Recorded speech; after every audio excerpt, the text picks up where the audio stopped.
Bienvenue à l'émission de télévision Les Actualités prophétiques, alors que nous parlons des nombreux signes qui nous ont été donnés dans la parole du Seigneur pour nous prévenir de la proximité de son glorieux retour.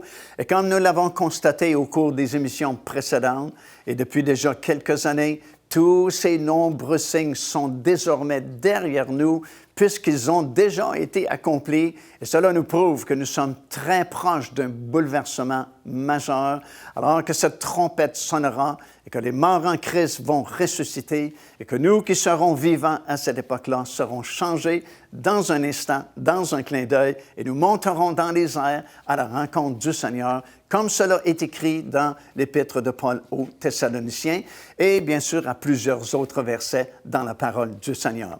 Nous sommes toujours en Israël. Nous avons filmé cette 4e saison au pays de la Bible et nous retournons aujourd'hui dans ce même parc Davidson, situé au sud de l'esplanade du Temple, en fait entre l'esplanade du Temple et la cité de David qui a été découverte à nouveau il y a quelques années passées. Et dans ce parc Davidson, nous avons parlé concernant le livre à 7 sceaux qui, dès que le premier sceau sera brisé, marque le début des jugements et de la colère de Dieu qui dureront jusqu'à la fin de ces 7 années de tribulation. Et nous avons expliqué, alors que les 4 premiers sceaux ont été brisés, il y a ces 4 cavaliers, dont le premier est l'Antéchrist, et c'est comme la guerre de l'Antéchrist, celui-ci voulant devenir le gouvernement mondial, mais il y a encore trop de puissances qui existeront sur la planète à ce moment-là, et ça lui prendra 3 années et demie ou presque pour devenir le gouvernement mondial qui régnera pour les dernières 3 années et demie de ces 7 années de tribulation. Aujourd'hui, nous allons aller plus loin et regarder au 5e et 6e sceau. Et nous allons constater que déjà, beaucoup de personnes vont prendre position en faveur du Seigneur Jésus-Christ et devront payer de leur vie pour leur position. Ce sont les premiers martyrs des 7 années de tribulation que nous verrons, alors que plusieurs milliers de personnes seront décapitées à cause du témoignage qu'ils auront eu du Seigneur Jésus-Christ. Et nous allons les voir sous l'autel là-haut, dans le tabernacle céleste, attendant les autres personnes qui devront mourir en martyrs durant ces 7 années de tribulation. Nous verrons plus tard que ce groupe-là formera le 7e et le dernier rang de la première résurrection, alors qu'il est écrit dans Apocalypse chapitre 20 et dans les versets 4, 5 et 6 qu'après le retour du Seigneur Jésus-Christ, tous ces martyrs, tous ceux qui ont été décapités à cause du témoignage qu'ils avaient du Seigneur Jésus-Christ, vont revenir à la vie et vont régner pendant 1000 ans avec le Seigneur Jésus-Christ. Puis nous allons voir cet intervalle qui existe entre le 6e et le 7e sceau, intervalle durant lequel 2 événements majeurs vont se produire. Premièrement, il y a 144 000 Juifs qui seront scellés et protégés contre les jugements et la colère de Dieu jusqu'au milieu des 7 années de tribulation. Et nous allons voir une immense foule, une foule tellement grande que la Bible dit on ne peut pas les compter tellement ils sont nombreux, soudainement être là-haut dans le ciel avec des robes blanches. Ce sont les vainqueurs des tribulations au tout début et ça forme un certain rang de la première résurrection que nous allons vous expliquer au cours de cette émission, encore une fois, aujourd'hui. Alors, c'est toujours très intéressant de retourner en Israël, puisque nous sommes sur place. Vous pouvez voir les endroits dont on a tellement parlé au cours de ces émissions. Vous pouvez voir ces endroits dont vous avez tellement lu également dans la parole du Seigneur. Et si vous êtes prêts, bien, nous retournons au parc Davidson, au sud de l'esplanade du Temple, à Jérusalem, en Israël.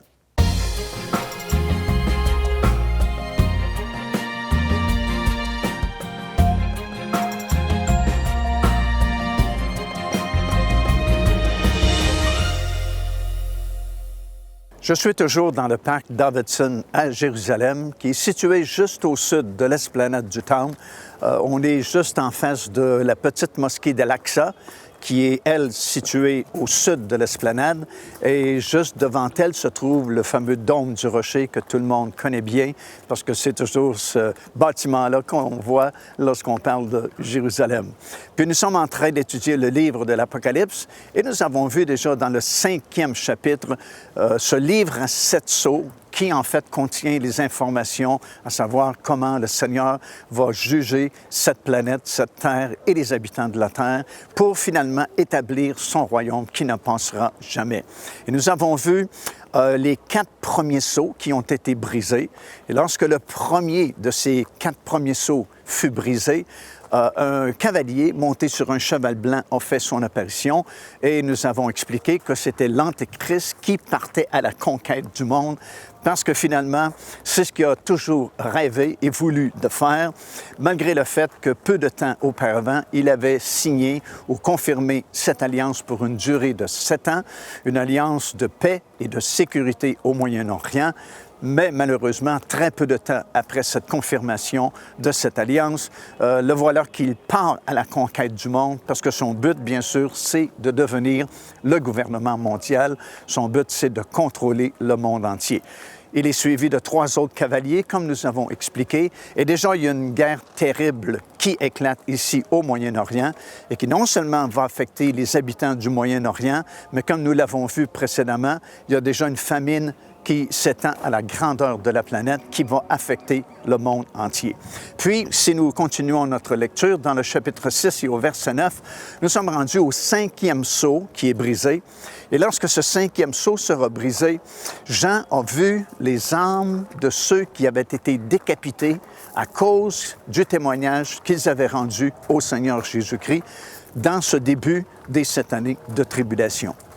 Qui sont donc ces personnes qui déjà ont été décapitées à cause du témoignage de Jésus? Bien, la plupart de ces personnes sont les vierges folles qui ont manqué justement l'enlèvement de l'épouse du Seigneur Jésus-Christ peu de temps auparavant.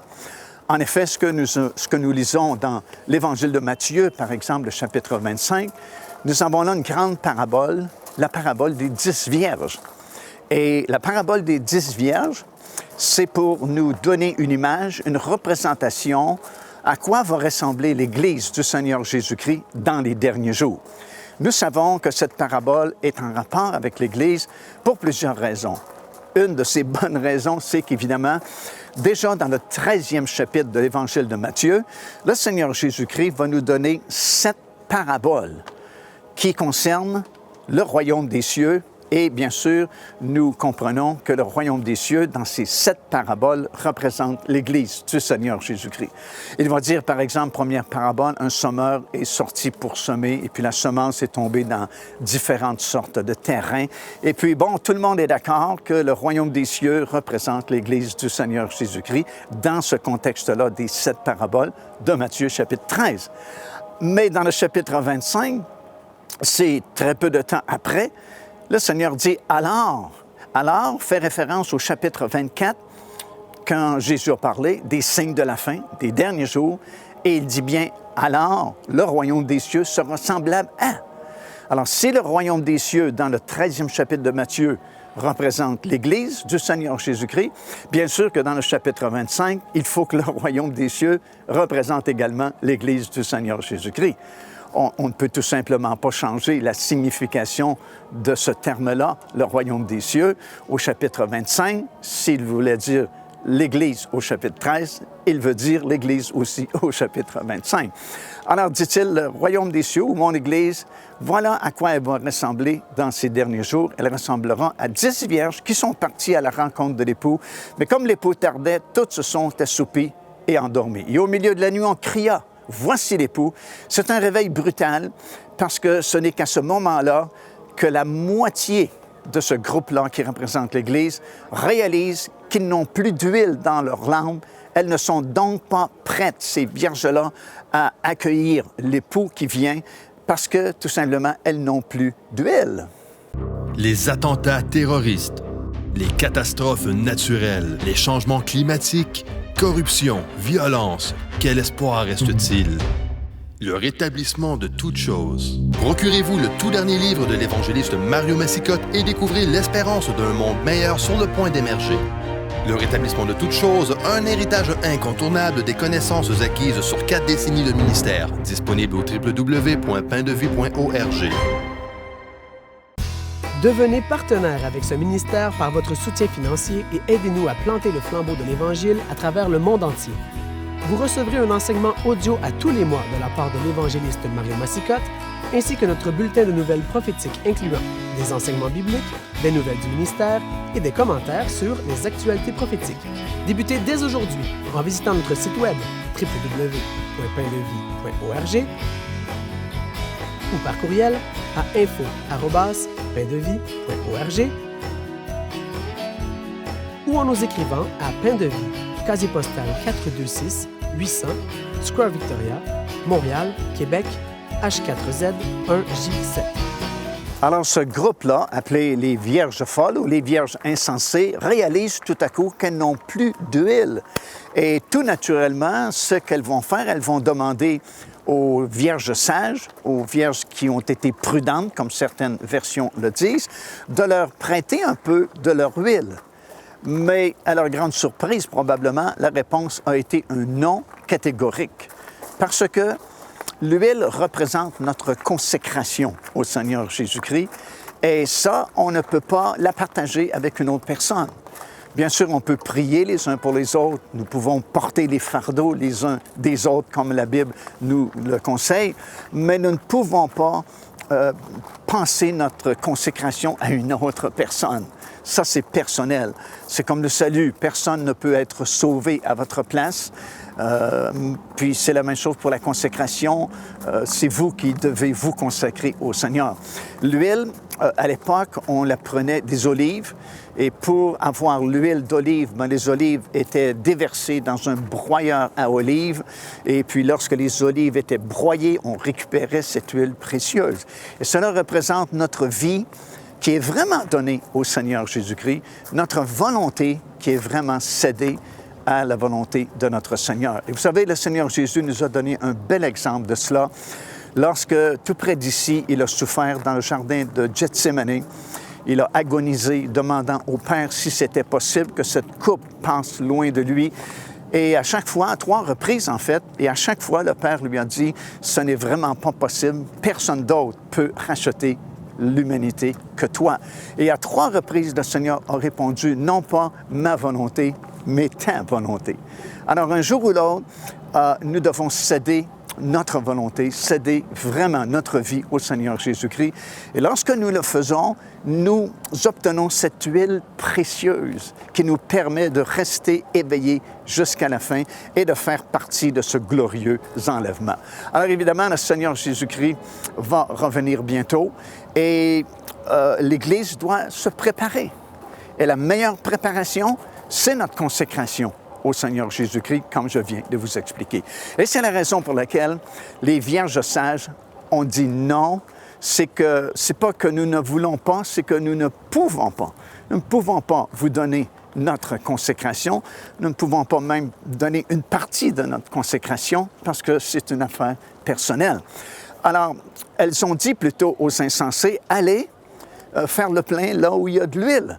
Alors, vous allez avoir un grand réveil à ce moment-là, qui ne sera pas un réveil conventionnel où on voit des âmes sauvées, des miracles, des signes et des prodiges, mais plutôt, c'est un réveil pour constater premièrement sa condition spirituelle et deuxièmement, pour faire le plein d'huile. Alors, il va y avoir une grande repentance. Beaucoup de rétrogrades vont revenir au Seigneur, vont faire le plein d'huile. Mais malheureusement, pendant qu'ils font le plein d'huile, le chauffard, la trompette de Dieu va sonner, l'enlèvement aura lieu et les vierges qui avaient gardé de l'huile dans leur lampe seront enlevées à ce moment-là dans les airs à la rencontre du Seigneur. Et ces vierges insensées qui finalement ont fait le plein d'huile vont revenir parce que nous les voyons revenir. Si elles reviennent, c'est parce qu'elles ont fait le plein d'huile. Elles se sont consacrées au Seigneur. Mais c'est trop tard pour faire partie de l'enlèvement. Ça ne veut pas dire qu'elles sont perdues, parce que c'était des vierges. Elles avaient une lampe, elles avaient jadis de l'huile dans leur lampe, mais la porte fut fermée. Ce n'est pas la porte du salut qui était fermée, mais c'est la porte qui donnait accès à ce groupe-là qui s'appelle l'épouse de Christ. Et ces gens-là, ces vierges sages, ces vierges intelligentes, prudentes, ont été enlevées et font désormais partie de ce groupe que nous appelons l'épouse du Seigneur Jésus-Christ. Alors, remarquez bien, les vierges insensées, qui maintenant ont fait le plein d'huile, sont désormais bouillantes dans le Seigneur parce qu'elles ont cette huile, elles ont fait le plein d'huile. La véritable Église est enlevée et ce sont les seules personnes au monde qui savent exactement ce qui vient de se produire parce que des millions de personnes ont disparu d'un peu partout dans tous les pays sur cette planète et ce sont seulement ces gens-là qui savent de façon précise qu'est-ce qui vient de se produire et parce qu'elles ont fait le plein d'huile, vont témoigner, vont tenter d'expliquer à la population ce qui s'est produit et évidemment, elles seront persécutées et la majorité, seront tuées et c'est pourquoi nous voyons leurs âmes décapitées qui sont désormais dans le ciel sous l'autel de Dieu. Procurez-vous cet enseignement disponible dès maintenant sur notre site web au www.paindevie.org. En visitant notre boutique web, vous pourrez commander ou même télécharger les enseignements. Vous trouverez aussi plusieurs autres produits contenant des centaines de sujets pour votre édification. Remarquez que ces personnes qui ont été mises à mort au début des 7 années de tribulation, elles ont été décapitées. Preuve que l'islam a un rôle à jouer dans ces derniers jours parce qu'on voit de plus en plus de décapitations. On les voit même en direct sur Internet de nos jours. Et ce groupe-là, maintenant, est sous l'autel de Dieu, là-haut dans le ciel. Elles ne font pas partie du groupe qui s'appelle l'épouse de Christ, mais néanmoins, parce qu'elles ont fait le plein d'huile, elles se sont repenties, ont consacré leur vie au Seigneur Jésus-Christ, elles sont désormais sauvées, à l'abri, protégées là-haut dans le ciel. Et elles vont dire au Seigneur, jusqu'à quand tarderas-tu de tirer vengeance sur les habitants de la terre? Et puis le Seigneur leur a dit d'être patients, d'attendre parce qu'il y a d'autres de leurs compagnons qui doivent être mis à mort, bien sûr, tout au long de ces 7 années de tribulation. Et alors le Seigneur tirera vengeance sur les habitants de la terre pour ce qu'ils ont fait à ces enfants de Dieu. Ça prouve également l'existence de la vie, autrement dit, la vie continue après la mort. Ça prouve que de l'autre côté, les gens continuent de vivre, continuent d'exister. Parce que vous voyez ces âmes-là qui ont été décapitées, donc évidemment, elles ne sont plus vivantes au point de vue humain. Elles sont déjà rendues au ciel, sont sous l'autel là-haut dans le ciel, mais elles peuvent parler, ces personnes-là encore, peuvent réfléchir, peuvent faire des demandes. Elles ont demandé au Seigneur de tirer vengeance de leur vie sur les habitants de la terre. Et c'est une autre preuve de l'existence dans l'au-delà. Déjà, vous savez, dans l'Évangile de Luc, dans le 16e chapitre, le Seigneur nous a fait raconter cette histoire du mauvais riche et de Lazare. Et les deux étaient morts. Et pour les gens qui les connaissaient, ces personnes étaient vraiment décédées, n'existaient plus sur cette terre. Mais le Seigneur va comme soulever le voile de l'éternité et nous montrer de l'autre côté de la mort, dans l'au-delà, qu'est-ce qui se passe exactement. Et nous retrouvons ces deux personnages-là, le mauvais riche et Lazare, toujours vivants, toujours avec leurs facultés. Ils peuvent parler, peuvent s'exprimer, ils peuvent même ressentir de la douleur. Le mauvais riche va dire à Abraham, il connaît Abraham, parce que de l'autre côté, il n'y a pas besoin de faire de présentation, on va connaître comme on a été connus, et puis on n'a pas besoin d'être présentés les uns aux autres. Donc le mauvais riche reconnaît Abraham, même s'il ne l'a jamais vu, parce qu'évidemment, Abraham a vécu bien longtemps avant son existence, va lui demander de mettre un petit peu d'eau sur sa langue parce que, dit-il, je souffre cruellement dans cette flamme. Alors, il y a des sentiments, il y a des émotions au-delà de la tombe, il y a des raisonnements, il va demander à Abraham d'envoyer quelqu'un des morts dans sa propre famille parce que, dit-il, j'ai 5 frères comme moi qui sont incrédules. Et si quelqu'un des morts revenait pour leur annoncer la bonne nouvelle, pour leur prêcher la droiture, sans doute qu'ils se convertiraient. Alors, comprenez, après la mort, la vie continue sous une autre forme, mais il y a une existence et cette parabole-là, ou cette histoire que Jésus a racontée dans Luc chapitre 16, bien, c'est un des exemples qu'il nous donne dans la parole du Seigneur. Et ces âmes-là que nous retrouvons ici, dans ce 6e chapitre du livre de l'Apocalypse, qui ont été décapitées, elles ont été mises à mort, mais elles sont encore bien vivantes dans l'au-delà. Elles sont sous l'autel de Dieu, peuvent parler, peuvent réfléchir, peuvent même faire des demandes parce que la vie continue après la mort. Et sachant cela, c'est d'autant plus important de faire le bon choix alors que nous avons l'opportunité de ce côté-ci, de l'au-delà, de faire du Seigneur Jésus-Christ notre Seigneur, notre Dieu. Parce que lui-même a payé le prix au complet. Lorsqu'il a été cloué sur cette croix de Golgotha, ses dernières paroles à la fin de toutes ses souffrances ont été celles-ci: tout est accompli. Vous savez, c'était à l'époque de la Pâque, et lorsque les sacrificateurs avaient immolé le dernier agneau sur l'autel des sacrifices, le souverain sacrificateur déclarait: tout est accompli. Mais Jésus-Christ a déclaré cette phrase-là: tout est accompli, et c'était dans ce sens qu'on n'a plus rien à ajouter pour le salut. Nous ne sommes pas sauvés par nos œuvres, ni nos mérites, ni notre bonne conduite, mais uniquement par notre foi dans l'œuvre de ce que Christ a fait pour nous sur la croix de Golgotha. Joignez-vous à nous afin de célébrer le Seigneur et entendre le message de la parole de Dieu par l'évangéliste Mario Massicotte. Venez recevoir ce que Dieu a préparé pour vous. Visitez notre site web www.paindevie.org afin de connaître notre itinéraire. Nous serions très heureux de vous rencontrer et de vivre des moments forts avec le Seigneur.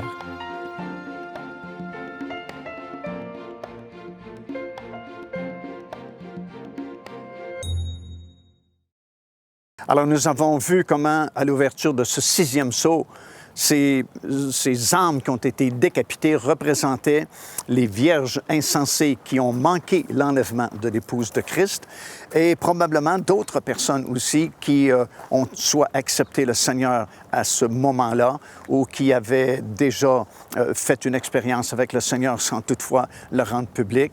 Mais la grande majorité des gens qui font partie de ce groupe-là sont ces vierges insensées qui ont manqué l'enlèvement de l'Église ou l'enlèvement de l'épouse de Christ, pour être plus précis. Et dans le verset 17 de ce 6e chapitre, il est écrit « Car la colère de Dieu est arrivée ». Alors déjà, même le monde reconnaît que la colère de Dieu est venue, ce qui nous confirme que dès l'instant où le premier sceau de ce livre à 7 sceaux sera brisé, c'est le début de la colère de Dieu qui va perdurer pendant ces 7 années-là de tribulation jusqu'à la 7e et dernière coupe qui, elle, sera lancée dans les airs et ce sera le dernier jugement qui va s'abattre sur cette planète et ce sera suivi du retour littéral, physique du Seigneur Jésus-Christ qui, à ce moment-là, va revenir. Ses pieds se poseront, comme nous le savons, sur le sommet de la montagne des Oliviers. Et ce sera le début, l'inauguration, si vous voulez, l'ouverture du royaume de Dieu qui va coïncider avec la grande fête des tabernacles. C'est à ce moment-là que le calendrier de Dieu va se terminer.